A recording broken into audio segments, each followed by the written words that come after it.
오늘의 말씀은 다니엘서 6장 11절부터 17절까지 말씀입니다. 한 절씩 교독하겠습니다. 그 무리들이 모여서 다니엘이 자기 하나님 앞에 기도하며 간구하는 것을 발견하고 이에 그들이 나아가서 왕의 금령에 관하여 왕께 아뢰되 왕이여 왕이 이미 금령에 왕의 도장을 찍어서 이제부터 30일 동안에는 누구든지 왕 외에 어떤 신에게나 사람에게 구하면 사자굴에 던져 넣기로 하지 아니하였나이까 하니 왕이 대답하여 이르되 이 일이 확실하니 메대와 바사에 고치지 못하는 규례니라 하는지라. 그들이 왕 앞에서 말하여 이르되 왕이여 사로잡혀 온 유다 자손 중에 다니엘이 왕과 왕의 도장이 찍힌 금령을 존중하지 아니하고 하루 3번씩 기도하나이다 하니 왕이 이 말을 듣고 그로 말미암아 심히 근심하여 다니엘을 구원하려고 마음을 쓰며 그를 건져내려고 힘을 다하다가 해가 질 때에 이르렀더라. 그 무리들이 또 모여 왕에게로 나와서 왕께 말하되 왕이여 메대와 바사의 규례를 아시거니와 왕께서 세우신 금령과 법도는 고치지 못할 것이니이다 하니 이에 왕이 명령하되 다니엘을 끌어다가 사자굴에 던져 넣은지라. 왕이 다니엘에게 이르되 내가 항상 섬기는 너의 하나님이 너를 구원하시리라. 함께 봅니다. 이에 돌을 굴려다가 굴 어귀를 막음에 왕이 그의 도장과 귀족들의 도장으로 봉하였으니 이는 다니엘에 대한 조치를 고치지 못하게 하려 함이었더라. 아멘. 30일 동안 왕 이외에 다른 어떤 신에게도 절하지 말라. 이 법령은 왕이 가지고 있었던 불안한 마음, 그리고 왕이 가지고 있었던 허영심, 이런 것들을 신하들이 잘 이용한 간계였죠. 그런 신하들에게 놀아나서 다리오 왕은 법령에 사인했고, 공포됨과 동시에 아마 요즘으로 치자면은 다니엘 집 주변에다가 CCTV를 쫙 이렇게 도배를 했을 거예요. CCTV로 도배하고 여기저기서 막 도청하고 막 그랬을 거예요. 감시에 들어갑니다.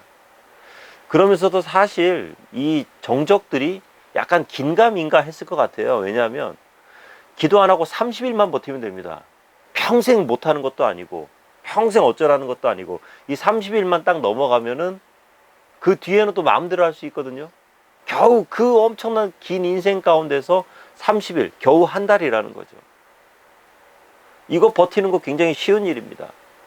긴가민가 했을 거예요. 그래서 진짜로 그럴까? 그런데 역시나 다니엘은 다니엘이죠. 그죠? 80년간 해왔던 기도의 루틴을 버리지 않고 보란 듯이 딱 창문 열고 아마 기가 찼을 겁니다. 예, 자기들끼리 그런 얘기 했을 것 같아요. 야, 저 영감님 진짜 답 안 나온다. 30일만 버티면 되는데 정말 무서운 사람이다 저 사람. 그런데 속으로는 또 쾌재를 불렀겠죠. 당신 이제 끝났어. 너 이제 끝났어. 증거 자료를 딱 수집해서 왕에게 달려갑니다. 그래서 왕 앞에 고발을 하는데 이게 고발하는 내용이 또 기가 막힙니다. 우리 12절 함께 읽어봅니다.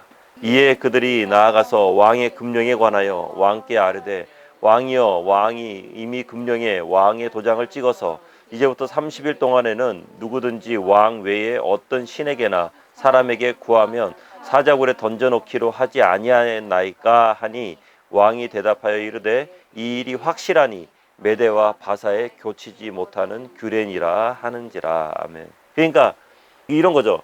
왕 앞에 막 달려가서 마치 기다렸다는 듯이 증거자료 막 이렇게 꾸려가지고 이거 보세요 하면서 다니엘을 막 고발, 다니엘이 이렇게 했습니다. 막 이게 아니에요. 그게 아니라 법령에 관해서 재차 확인합니다. 우리 이렇게 하기로 하지 않았어요? 불과 며칠 전에 한 거잖아요. 그죠? 이거 왕이 속으로 이것들이 날 바보로 하나. 그런 거죠. 그렇게 하면서 왕이 얘기합니다. 당연히 내가 기억하고 있지. 그런 거죠. 그런데 이 모든 것이 신하들의 계략이었다는 것 왕이 바로 알게 되는데요. 13절 읽습니다. 그들이 왕 앞에서 말하여 이르되 왕이여 사로잡혀온 유다 자손 중에 다니엘이 왕과 왕의 도장이 찍힌 금령을 존중하지 아니하고 하루 3번씩 기도하나이다 하니. 아마 뒤통수 한 대 빡 왕으로서는 제대로 맞은 느낌이었겠죠. 그죠? 다니엘은 지금 국무총리잖아요. 우리로 치면 의전서열 2위입니다. 대통령 다음으로. 최고위직 공무원이잖아요. 그런 다니엘을 잡아 넣을 수 있는 최고의 모략이라는 거. 뒤통수 한 대 딱 맞았죠. 그런데 이 사람들 말하는 것도 보면 되게 웃깁니다. 총리 다니엘이라고 부르지 않고 사로잡혀온 유다 자손 다니엘. 이게 만약에 바벨론 정권이었으면은 이 말이 또 그냥 뭐 맞을 수도 있습니다. 세월은 굉장히 오래 지났어요. 10대 중반에 잡혀와서 지금 80대니까 무려 65년, 70년 가까이 이렇게 시간이 지났습니다. 그런 사람을 보고 사로잡혀온 유다 자손이라고 말하는 것도 웃긴데 왕조가 바뀌었잖아요. 그죠? 자기들이 잡아온 유다 사람 다니엘도 아니에요. 그런데 이렇게 얘기합니다. 이게 뭐냐면은 극심한 인종차별이죠. 그죠? 쟤는 우리랑 다르다는 겁니다. 왕이 비로소 자신이 이 신하들에게 이용당했음을 알게 되고요. 굉장히 후회합니다. 14절 읽습니다. 왕이 이 말을 듣고 그로 말미암아 심히 근심하여 다니엘을 구원하려고 마음을 쓰며 그를 건져내려고 힘을 다하다가 해가 질 때에 이르렀더라. 아멘. 얼마나 자신이 미웠겠어요. 간신들의 혀에 노란한 자신에게 굉장히 화가 났을 것 같아요. 저 같으면 그랬을 것 같아요. 그래도 일단은 다니엘은 살려야죠. 그죠? 구명은 해야 됩니다. 나중에 다니엘한테 야, 그 내 진짜 실수했다. 야, 미안하다. 야. 이 사과는 나중 일이고 일단 구명을 해야 됩니다. 그런데 이게 아무리 왕이라도 한 번 공포된 법령을 마음대로 바꿀 수 없습니다. 내 마음대로 손바닥 뒤집을 수가 없어요. 이거를 하려면 명분이 필요해요. 명분이. 아마 왕이 주변에 믿을 만한 참모들, 똑똑한 사람들 좀 모아놓고 머리를 감쌌을 거예요. 그렇게 하다가 힘을 다하다가 해가 질 때에 이르렀더라. 그러니까 하루 종일 아무것도 안 하고 그냥 이것만, 오직 다니엘을 살릴 명분만 찾았던 겁니다. 자, 그런데 이 모습을 본 다니엘의 정적들 기분이 어땠을까요? 아마 더 화가 났을 거예요. 굉장히 약이 올랐겠죠. 왕이 식음을 전폐하면서 저 포로 출신 노인네 하나 살리고자 저렇게 노력하는 모습을 보니까 다니엘이 더 미워지는 겁니다. 그러면서 저 사람 절대 살려두면 안 되겠다. 혹시라도 구명이 되는 날에는 그 나라에서 최고 권력자인 왕과 두 번째 권력자인 국무총리가 합세해서 자신들을 공격해 온다면은 그거 감당할 자신이 없는 거예요. 그 역풍은 상상을 초월하리라는 것은 직감적으로 알고 있죠. 그래서인지 떼거리로 한 번 더 왕에게 몰려가서 왕을 압박합니다. 15절 말씀인데 읽어봅니다. 그 무리들이 또 모여 왕에게로 나와서 왕께 말하되 왕이여 메대와 바사의 규례를 아시거니와 왕께서 세우신 금령과 법도는 고치지 못할 것이니이다 하니, 이게 표면적으로 보면은 왕을 높이고 왕께서 선포한 법령 이런 것들은 절대 못 고치는 겁니다. 최고입니다 라고 이렇게 하는 말로 보이죠. 그죠? 그런데 이게 왕을 압박하는 거잖아요. 왕을 협박하는 겁니다. 당신도 법 앞에서 자유로울 수 없다. 그러니까 빨리 법을 집행하라 라는 거죠. 그리고 지난 시간에 우리가 함께 다뤘듯이 이 다리오는요, 고레스라는 위대한 정복자의 대리인일 뿐입니다. 이 과도기 정부의 수장인데 고레스가 돌아오면 아무 소리도 못하고 왕위를 넘겨줘야만 하는 허수아비 왕일 뿐이잖아요. 그리고 신하들도 이 사실을 다 알고 있죠. 누가 다리오 쪽으로 줄을 서겠습니까? 전부 다 고레스 쪽으로 서 있는 사람들 뿐입니다. 그렇게 외롭고 불안했는데 신하들이 갑자기 자신을 높이면서 30일 동안 최고의 경의를 표하겠다고 하니까 얼마나 좋겠어요. 사인 빡 했죠. 그런데 이 사인이 알고 보니까 그 어떤 정치적 손익에 휘둘리지 않고 그 어떤 파벌에도 속하지 않고 오직 최고의 유일한 충신이었던 다니엘의 목줄을 잡아채는 일이 될 거라고는 상상도 못했을 겁니다. 역사를 봐도 그렇습니다. 실권을 쥔 이 신하들이 허울뿐인 왕을 앉혀놓고 좌지우지하면서 흔드는 경우 굉장히 많죠. 그죠? 고려시대 이자겸이 어떻습니까? 왕을 자택에 감금시키기도 했잖아요. 최충원은요, 자신의 정치적 야욕에 따라서 왕을 막 갈아치우기도 했습니다. 이렇게 사면초가에 몰린 왕이 다니엘을 구한 명분을 찾기를 원했는데 찾지를 못해요. 결국 무너지는 마음을 가지고 다니엘을 사자굴로 보냅니다. 그런데 이때 굉장히 의미심장한 말을 합니다. 우리 16절 말씀 함께 읽습니다. 이에 왕이 명령하며 다니엘을 끌어다가 사자굴에 던져 넣는지라. 왕이 다니엘에게 이르되 네가 항상 섬기는 너의 하나님이 너를 구원하시리라 하니라. 아멘. 굉장히 좀 의미 있는 말이죠. 그죠? 굉장히 의미 있는 말이죠. 내가 항상 섬기는 너의 하나님이 너를 구원하시리라. 이 누가 하는 얘기예요? 크리스찬이 하는 얘기예요? 아니면 뭐 어떤 제사장이 하는 얘기입니까? 아닙니다. 불신자, 이방인, 그리고 다니엘과 만난 지 얼마 안 되는 왕. 하지만 이 왕은 다니엘이 얼마나 하나님을 사랑하는지를 너무나도 잘 알고 있는 왕. 그러니까 주일에만 겨우 교회 나가서 신앙생활하는 그런 크리스천과는 결이 다르다. 이 다니엘은. 인생 잘 나가고 좋은 일이 있을 때만 감사 예배를 드리는 그런 사람이 아니다. 이 왕이 알고 있었던 거죠. 인생 어느 때 반짝 내 삶을 드리면서 열심히 하나님 섬기다가 어느덧 식어버리고 나도 한때 그랬었지. 나도 한때 좀 불태웠었지. 그런 미적지근한 크리스천이 아니라는 것. 이 왕은 잘 알고 있었습니다. 포로로 잡혀온 10대부터 80이 넘는 노인이 될 때까지 그 인생 최고의 전성기를 구가할 때부터 최악의 상황으로 내몰리는 순간까지 삶의 여유가 넘치고 취미생활을 즐기는 때부터 너무나도 바빠서 밥 먹을 시간조차 없을 정도로 정신없을 때에도 이 다니엘은 하나님께 드리는 예배만은 결코 타협하지 않는 사람이라는 것 왕이 알고 있었어요. 어떤 위기의 순간이 찾아온다 할지라도 어떤 원망도 없이 하나님 앞으로 나아가는 진짜 크리스천이라는 것. 저 사람은 진짜 크리스천이다. 왕이 알고 있었던 거죠. 직장 상사가 알고 있었던 거죠. 사랑하는 성도 여러분, 부디 불신자로부터 인정받는 크리스천 되시기를 주님의 이름으로 축원합니다. 저는 개인적으로 이런 생각을 가지고 있습니다. 나중에 교회에서 그러니까 선출직 직분자를 뽑을 때 말하자면 뭐 장로, 안수집사, 권사 선출할 때요. 꼭 추천서를 저는 기본적으로 받았으면 좋겠습니다. 일반적인 추천서가 아니라 불신자로부터 받는 추천서. 교회 안 다니는 사람들로부터 받는 추천서. 내용은 굉장히 간단합니다. 내가 이 사람과 몇 년을 알고 지냈는데 나는 교회에 안 다니지만 이 사람은 진짜 크리스천인 것 같다. 그래서 이 사람이 교회의 장로가 됐을 때 내가 이 사람의 장로됨을 인정해 줄 것이다. 이 사람이 권사됨을 인정해 주고 싶다. 이 사람의 안수 집사됨을 나는 인정해 줄 것이다. 라는 그런 추천서예요. 다 시험 들어버리면 안 되겠죠. 아무튼 뭐 세상의 빛과 소금이 되고 세상으로 나아가는 예수님의 말씀 따라서 세상에 나아갔다면 그것 가운데서 하나님의 영광을 나타내며 사는 것이 우리의 일이잖아요. 직장 상사로부터 인정받는 크리스천, 부하로부터 인정받는 크리스천, 이웃과 가장 친한 넌 크리스천으로부터 인정받는 크리스천, 이런 크리스천이 돼서 어떤 위기의 순간이 우리에게 팍 닥쳐왔을 때 불신자들이 오히려 야 비아냥거리듯이 비꼬듯이 하는 얘기가 아니라요.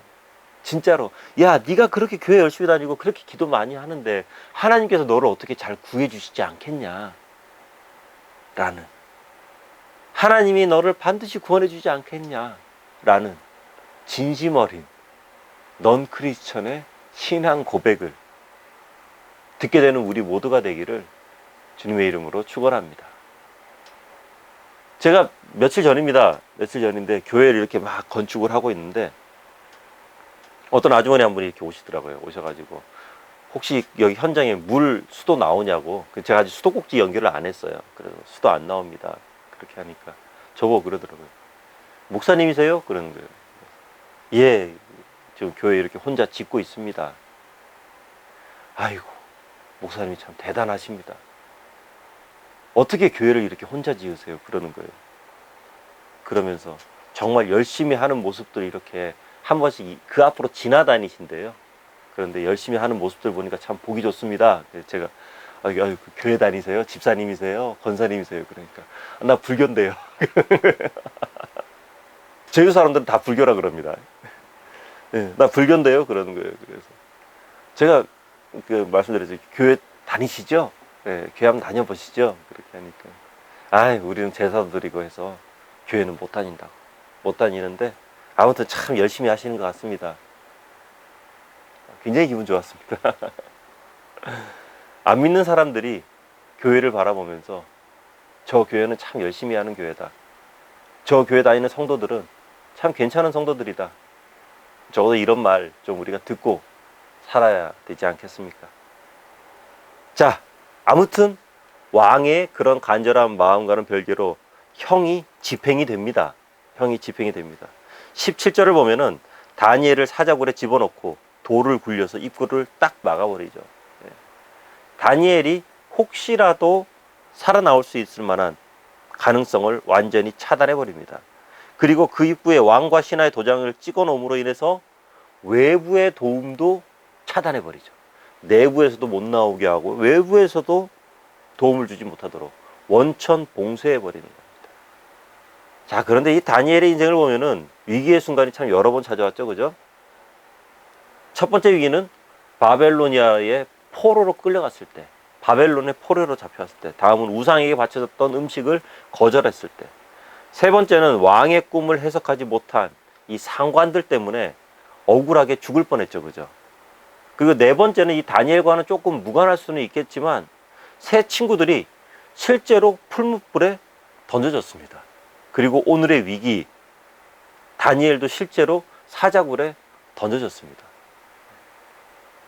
다니엘의 위기를 한번 쭉 이렇게 보세요. 보면은 강도가 조금씩 이렇게 세지고 있다는 걸 알 수 있죠. 첫 번째는 포로로 끌려오는 억울함과 외로움, 고독, 슬픔, 뭐 이 정도였겠죠. 첫 번째는. 그 다음은 뭐 왕립 아카데미에서 쫓겨나거나, 뭐 물론 뭐 최악의 경우에 목숨을 잃을 수도 있겠지만 죽음이 바로 손 밑에까지 쫓아오지는 않았습니다. 그런데 세 번째 위기부터는 코앞에까지 죽음이 다가오죠. 그죠? 네 번째는 친구들이 실제로 풀무불에 던져지는 초유의 사태까지 벌어지죠. 그리고 오늘 다니엘은 친구들이 던져진 게 아니라 본인이 사자굴에 던져집니다. 강도가 점점 비교할 수 없을 정도로 강해진 거죠. 사랑하는 성도 여러분, 우리가 함께 걸어가는 믿음의 발걸음에서 영적인 공격과 영적인 시련은 시간이 지날수록 점점 강해지게 마련입니다. 좀 쉬워지면 좋겠는데 쉬워지지 않아요. 나는 예전보다 더 기도하고 영성도 풍성해진 것 같고 늘 성령 충만해서 하나님께 영광 돌리고 그리스도의 복음을 전하는 것이 진심인데 이상하게 삶의 어려움이나 믿음의 시련은 점점 강해지고 무거워지기만 하는 것 같다. 예수님 말씀 따라서 사랑으로 감싸주고 믿음으로 인내하려고 하는데 이상하게 왜 나를 향한 압박은 이렇게 시간이 지날수록 점점 거세지는 건가? 내가 잘못한 건 하나도 없는데 이상하게 다 나만 뒤집어 쓰는 것 같아요. 왜 그런가? 베드로 전서를 보면은 성도의 고난에 관해서 굉장히 잘 말씀하고 있는데요. 3장 14절부터 17절까지 우리 함께 봅니다. 그러나 의를 위하여 고난을 받으면 복 있는 자니 그들이 두려워하는 것을 두려워하지 말며 근심하지 말고 너희 마음에 그리스도를 주로 삼아 거룩하게 하고 너희 속에 있는 소망에 관한 이유를 묻는 자에게는 대답할 것을 항상 준비하되 온유와 두려움으로 하고 선한 양심을 가지라. 이는 그리스도 안에 있는 너희의 선행을 욕하는 자들로 그 비방하는 일에 부끄러움을 당하게 하려 함이라. 선을 행함으로 고난을 받는 것이 하나님의 뜻일진데 악을 행함으로 고난 받는 것보다 나으니라. 아멘. 계속 이 고난에 관해서 말씀하고 있죠. 그죠? 물론 고난을 받는다는 게 힘들고 어렵습니다. 누가 고난 받는 거 좋아합니까? 그런데 이걸 조금 역설적으로 생각해 본다면 우리가 그만큼 잘 살고 있는 거예요. 우리가 그만큼 하나님께서 기뻐하시는 삶을 살고 있기 때문에 믿음의 시련이 더 강해진 거죠. 그러니까 걱정하지 마십시오.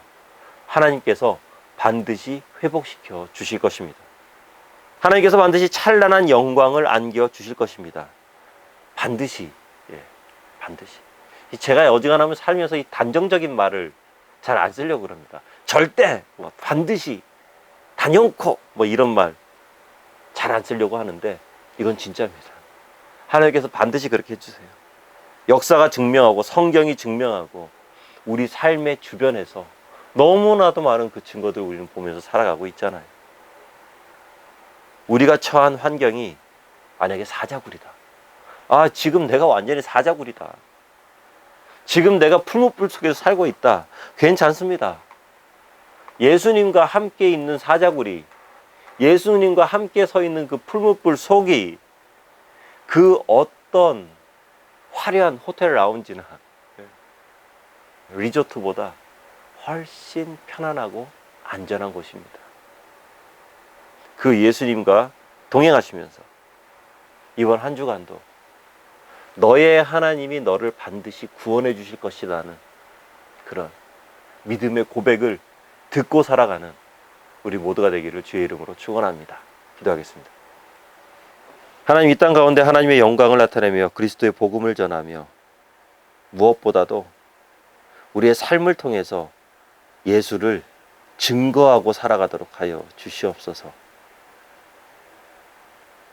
우리가 어려움에 처할 때 오히려 믿지 않는 자들이 우리를 바라보면서 너의 하나님이 너를 반드시 구원해 주지 않겠냐?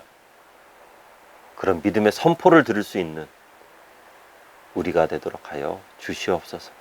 그렇게 살아가도록 하여 주시옵소서. 예수님 이름으로 기도합나이다. 아멘.